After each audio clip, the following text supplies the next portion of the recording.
hate to see you go, but...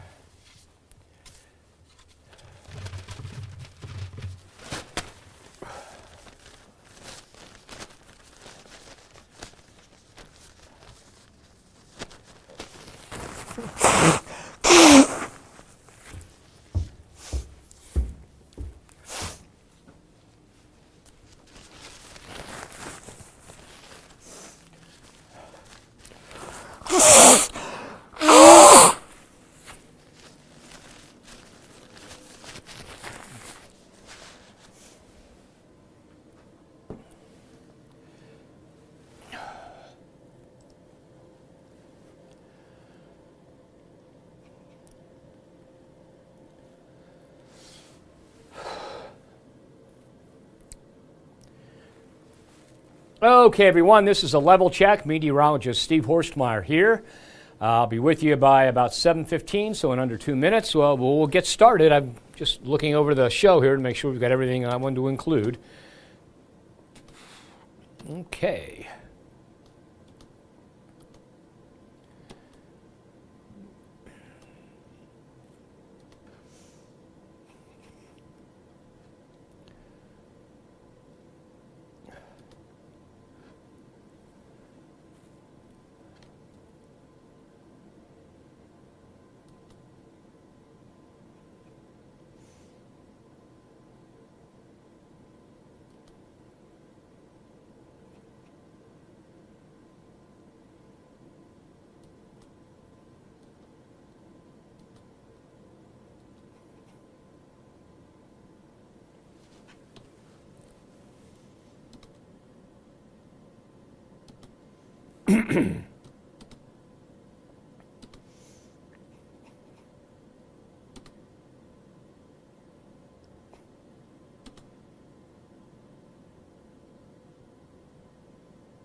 All righty.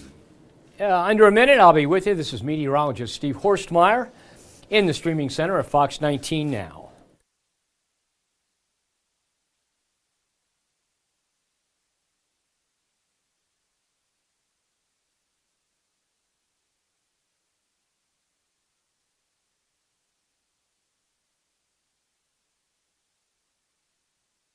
All right. Hello, everyone. Meteorologist Steve Horstmeyer here. I am talking to you from the streaming center at Fox 19 now, and I may have to mute the microphone every once in a while to blow my nose because before I came back from vacation, I ended up with a nasty cold.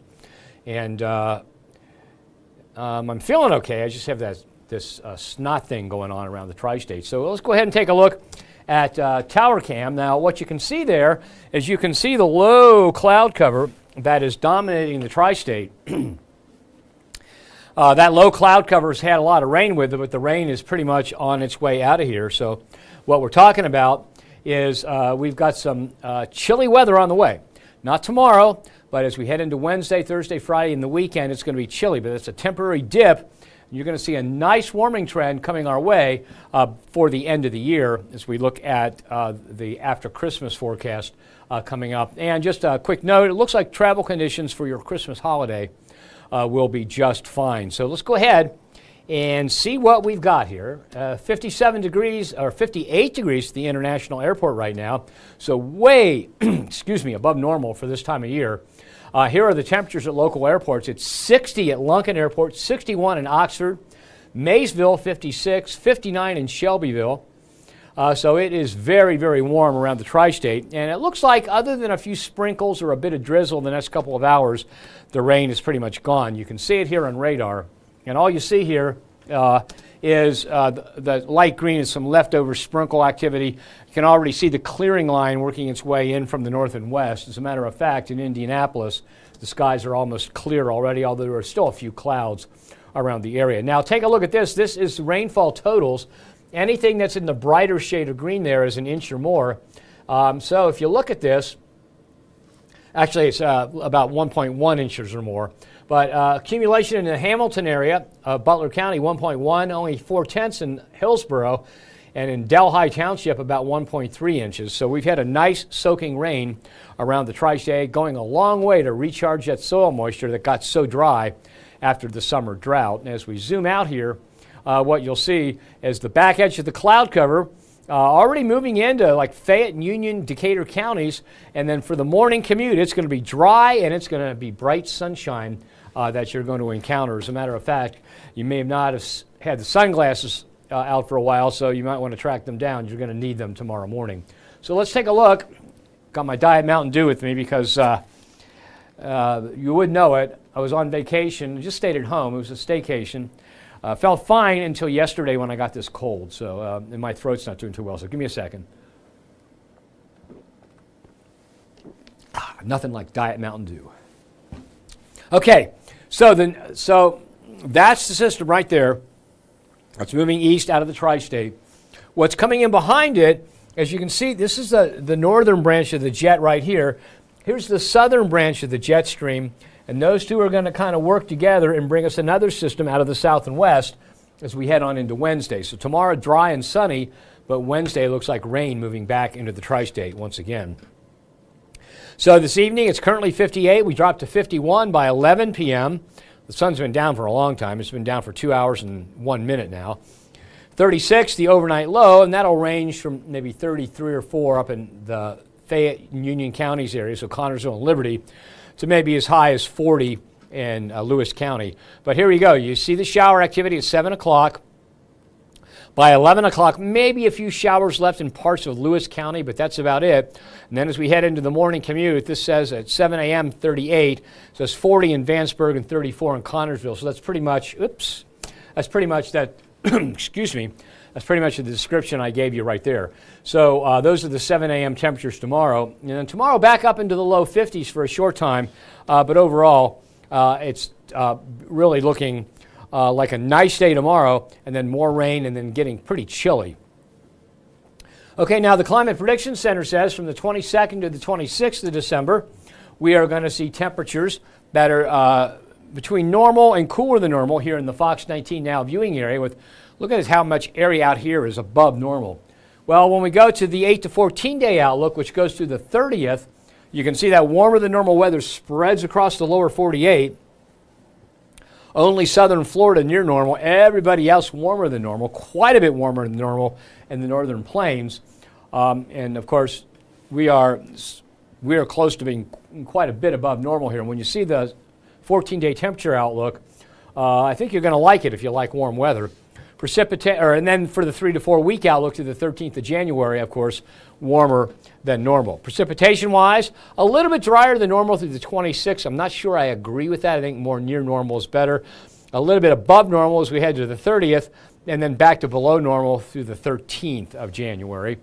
So we're going to be flirting with normal precipitation-wise through the rest of the year and the first couple weeks of the new year. Okay, your 7-day forecast then looks like this. Give it to you full screen. Low of 36, a high of 52 tomorrow. 34 and 44 for Wednesday, so chilly showers on Wednesday. Mostly cloudy with a low of 29, a high of 39 on Thursday. Maybe a flurry or two Friday and 37. And when I say a flurry or two, I mean insignificant flakes here and there. All right, Saturday, a low of 25, a high of 32. And look at Sunday for Bengals Sunday. We're looking at a low of 19, a high of 31, then 20 and 36 on Monday. Here are a few more details on that Bengals Day forecast.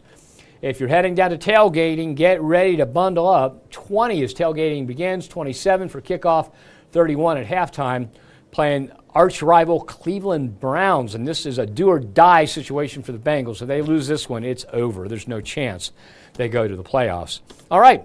And then Monday, of course, after the Bengals game, 20 and 38. So it looks like dry weather, but chilly weather for Bengals Sunday, and then dry weather continues on Monday. Okay, now if we go beyond the 7-day forecast, what you're going to see here is that we have a nice warming trend. Look at that. 42 on the 24th, 25th for Christmas Day, 44, rising to 57 by Sunday the 29th, and the second last day of the year, 53 for the high. So this represents a really nice, strong warming trend, and it pretty much eliminates the chance of a white Christmas, okay? 28 and 42, so Christmas Eve. This rain doesn't look like it begins till late Christmas Eve, so probably 10 or 11 p.m. This rain, excuse me, my voice is going, so if it doesn't sound good, that's just that cold. So Christmas Day, a low of 35, a high of 44 with some rainfall. For Kwanzaa, which is the 26th, dry and cloudy, chance of showers on the 27th, 28th, 29th, and 30th. Things are looking pretty good. We are talking about dry weather. So overall, it looks like for the holidays, and this dry weather without much going on continues past the first of the year. So if you're traveling for Christmas, in between Christmas and New Year's, or for New Year's, right now it's looking good, except in the Pacific Northwest. And we'll get to that in just a minute. Okay, so go back to full screen here and you can see that a little better. So Christmas Eve, Christmas Day, and Kwanzaa. And then as we head toward the first of the year, the weather dries out but warms up quite a bit. Here's your summary graphic for that 14-day stretch. Okay, it looks like this. Look at that warming trend for the high temperatures and the warming trend for the low temperatures. As a matter of fact, the low temperatures are closer to highs, normal highs, than they are normal lows. And if we take a look at the takeaway on this, the takeaway is through to the 30th of December, many temperature fluctuations, in other words, two real big ones, from cold below normal to well above normal, mostly warmer than normal through that stretch of time. It'll be very active with numerous light rain systems and no big snowstorms anywhere in the immediate future. Cold from the 20th through the 23rd, and then the travel weather looks good for the holiday. And there is that graph once again. Okay, and let me take this out of playback mode and get to, and I'm going to get to the satellite image again, the wide view of that, and we'll kind of talk about what's going to happen here and why. Why is it going to be very active, and why is it going to be warmer than normal, mostly warmer than normal after we get past this cold stretch, which really bottoms out on Bengal Sunday.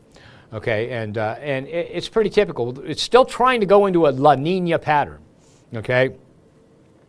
I mean, the Climate Prediction Center says the atmosphere is looking like La Nina. It's just not, but it's starting to act like it, which is good news. They were expecting it to emerge in October, and it's December, and it's still barely emerging. And that's kind of what happens sometimes when you're doing long-range forecasting. It's not a criticism, it's just the way it is. Okay, so I'm going to load this. It'll be up here in just a second, and I'll give it to you full screen when it comes up. And it is the satellite loop, the wide satellite loop right there. Okay, so there it is full screen. What I'm going to attempt to do, which isn't always easy for me, is I'm going to kind of draw on it. Okay. So if you look at the next few weeks, what's going to happen, we're going to have a split jet stream situation. Okay, we're going to have a southern branch of the jet that goes, it's going to go like this, okay. And so it's going to bring plenty of energy from the tropical Pacific and bring some moisture. We're going to have a northern branch of the jet that's going to basically do this, okay, like that. And so what that will do is all the cold air is going to stay up north. It's going to stay north of that jet. All the really, really warm air is going to stay south of that jet. But because we have the two jet streams in our neck of the woods, we're more than likely going to have a fairly active pattern. And that fairly active pattern should last into the beginning of the year. As we head through January, it looks like it's going to be more consistently colder than normal. But still at this point, through the middle of the month of January, we don't see any big, massive cold air outbreaks. We've got the one coming from the 20th through the 23rd, so that 4-day stretch. But overall, we don't, and that's not a massive Arctic air outbreak. I mean, it does have a high. Some spots will have highs in the upper 20s for a day, but we're not talking about high temperatures in the single digits lasting for a week or two.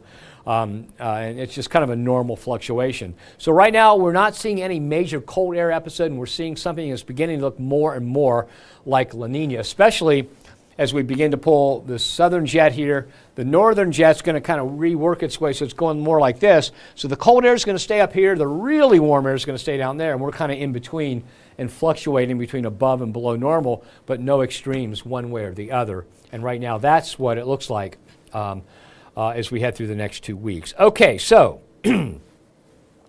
let me go ahead and take a look and see if anybody's watching on Facebook. I was on vacation since like Thursday of not this past week, but the week before that.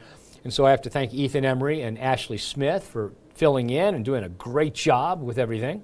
They always do. It's a pleasure to work with them. So let's see. What do we have as far as comments go here? We've got Kelly Mack. Kelly thinks we go overboard on weather. I'm not really sure exactly what you're referring to. We have 4 hours of news during the afternoon. That's 3 o'clock to 7 o'clock. And so that's 4 hours, so 8 half hours. So we do 8 full weathercast. So Kelly Mack says we go overboard, and Bobby Joe Lewis says she personally likes the weather updates. You can keep scrolling. You don't have to stop and watch if you don't like, okay? Well, thanks, okay? Everybody's entitled to their opinion, and what our goal is to keep everybody happy. We know we can't do that, so we try and do our best. And I've been doing this for, oh my God, I'm in my 48th year now. And my son on the 11th turned 47, so I'm feeling really old right now.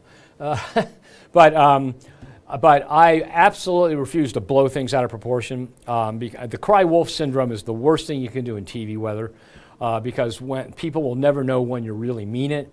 And so actually nobody's ever asked me to do that. No managers, no consultants or anything. They've never said, oh, you got to blow this out of proportion so we get more. That doesn't happen. And besides, if it did, I wouldn't do that because what's more important to me is me communicating to you, and the station and all that just provides the infrastructure so we can get there. And of course, they make the money off of it. But that's not what we do here. So. Susan Wally Corio Horn says, hey, do we have a earthquake today? Not that I am aware of. If we did, I didn't hear about it.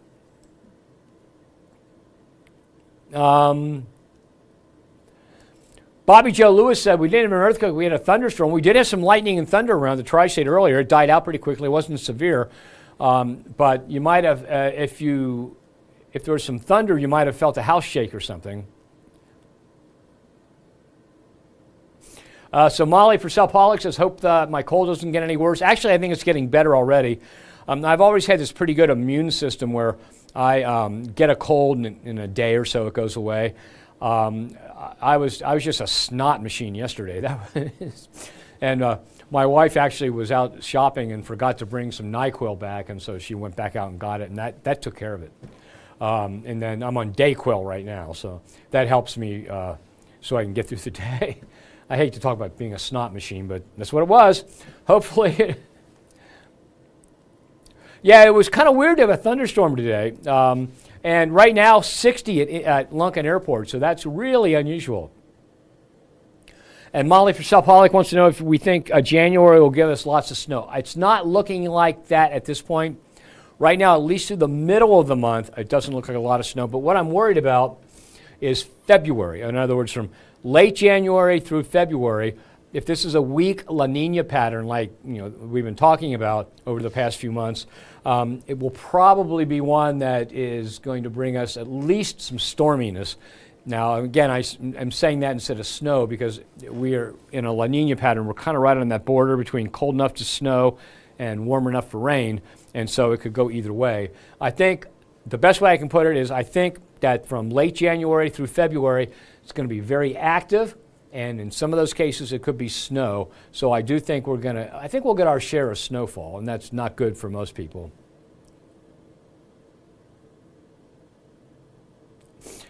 Susan Wally says she's glad it's not teens or single digits. Oh, because they have to carry water from the house to the farm animals. Yeah, I have to admit I don't know what that's like because I've never had to do that, but I'm sure that is quite a chore even when it's warm. But if it's that cold, especially like I know I dated a woman for a while that grew up on a farm in Owen County, Kentucky, years and years ago. And several winters we had back then were pretty rough, and her dad used to have to go out and chop ice on the farm pond so their cattle could get something to drink. So rather than carry water out, he just went out and chopped ice off the pond so the cattle had access to that, and that has to be hard to do. So she said yes, and I don't have let me see if I can find it. Molly Purcell said, or Susan Wally said, well, wait a minute, now I lost it again. Susan Wally said, one of the weather groups they have said we had an earthquake a couple hours ago. Let me look. And Molly Purcell Pollock says, yes, some places down by the river had an earthquake. So let me look here.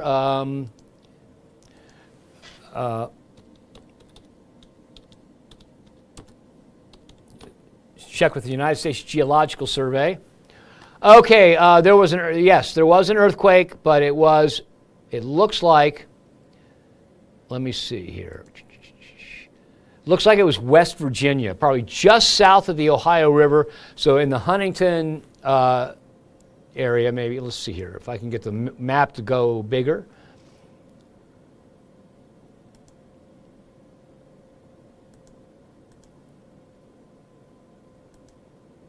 Okay, here we go.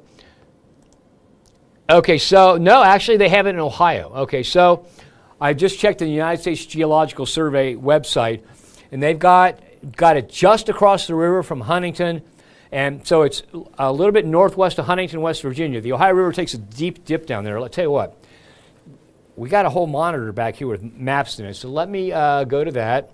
Let me go to a close-up map here.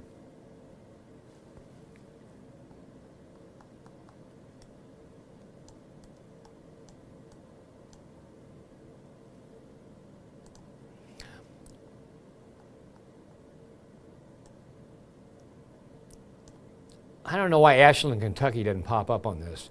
Okay, so here's our map right here. And so here's the Ohio River. Here's Ashland, Kentucky. Here's Huntington, West Virginia. And the Ohio River, of course, flows this way. But notice it takes a big, deep dip to the south and heads north. So it heads towards Ashland. And the United States Geological Survey here says it was right here. So here's Huntington. Here's a little rock. It was right here near Fayette. Okay, that's where the earthquake was, right down along the Ohio River. So, very good, Sue. I think it was Susan Wally that said it was down that way. She heard that. And it was,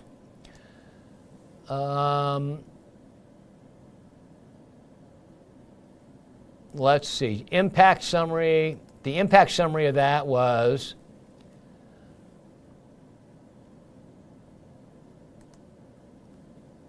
not much of an impact. So they don't have anything there. They don't even have what size it was. So let's try that one more. Technical summary. Magnitude 3.3. Okay, at 2139. So that would be,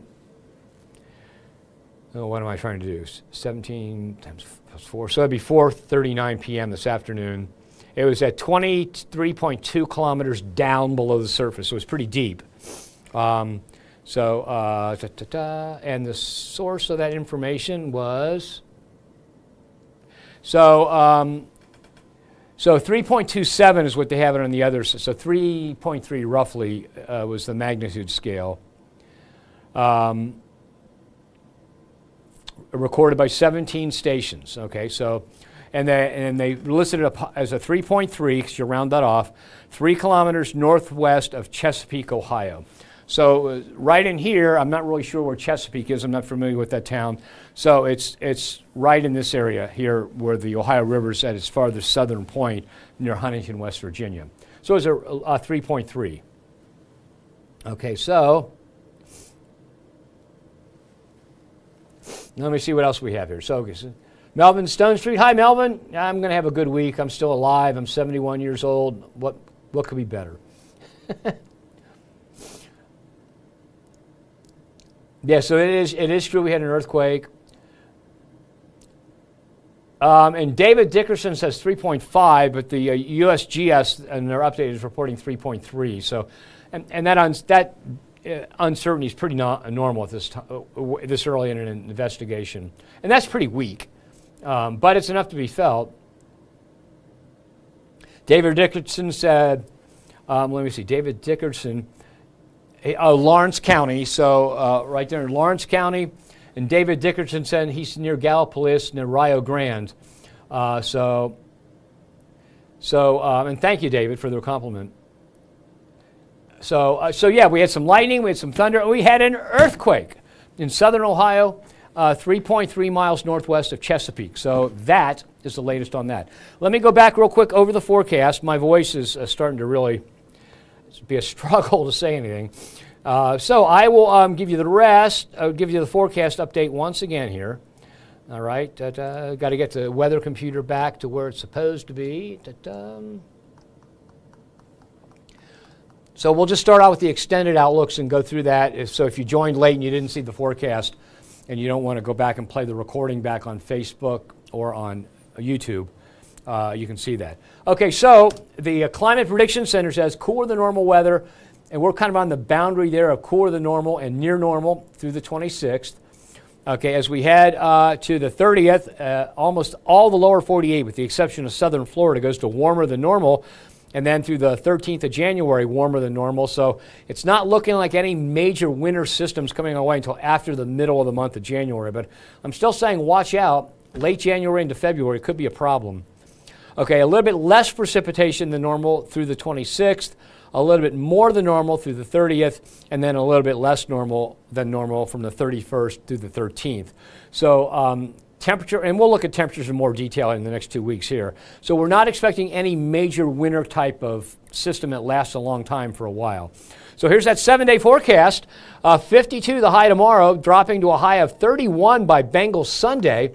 Okay, and if we take a look at what Bengals Sunday looks like, if you're heading down to Paycor Stadium, tailgating 20 degrees, 27 at kickoff, 31 at halftime, and low 30s through the game. So a cold but dry Bengals football game. And then 31, or 36, I should say, on Monday after that. All right, then let's go on to beyond the 7-day forecast. Beyond the 7-day forecast, temperatures bottom out in the 7-day, and then a steady rise to 57 by the 29th. Now, Christmas Day is on here. So Christmas Eve looks like some rain showers. Christmas Day looks like some rain showers, but and these come in, they don't come in the morning, they come in the evening, so it's going to be too warm for snow, so it doesn't look like a white Christmas this year. However, we've always gotten surprises, but I don't think at this time. Kwanzaa looks dry with cloudy skies. Showers again on the 27th and 28th, and then the 29th and 30th, we go back to dry weather. But notice, look at that warming trend. So way, way above normal for this time of year. And if you look at 7-day plus, here we go. You can see it graphically. There are the high temperatures. Look at that. 57 is 17 degrees warmer than normal by the time that happens. The morning low temperature way above normal also as we head into the last couple days of the year. And overall, here's what it looks like when we talk about the takeaway. Through the 30th of December, many temperature fluctuations. Okay, so we go from way below normal to way above normal. Mostly warmer than normal, very active weather with numerous light rain systems. However, you have cold weather from the 20th through the 23rd, but travel weather right now is looking really good. So if you've got plans to travel for Christmas holidays, whether it's within a few miles locally or a few hundred miles, the only place I think you're going to have trouble is when you get to the Pacific Northwest. I think over Christmas, a big system's going to slam into Oregon and Washington, and that can mean some major traffic troubles if you're going out that way. But if you're here in the eastern U.S., should be no major problems whatsoever. Okay, that's it for now. My voice is about to go. I'm back from vacation. I'll be here again tomorrow at 7:15. Thank you very much for joining me. I hope you got something you needed. And to the audience, thank you for letting me know. I was so busy, I didn't see that thing about the earthquake, but thank you for letting me know about that so we can let everybody else know about it. That's it. Have a nice night. Thank you for joining.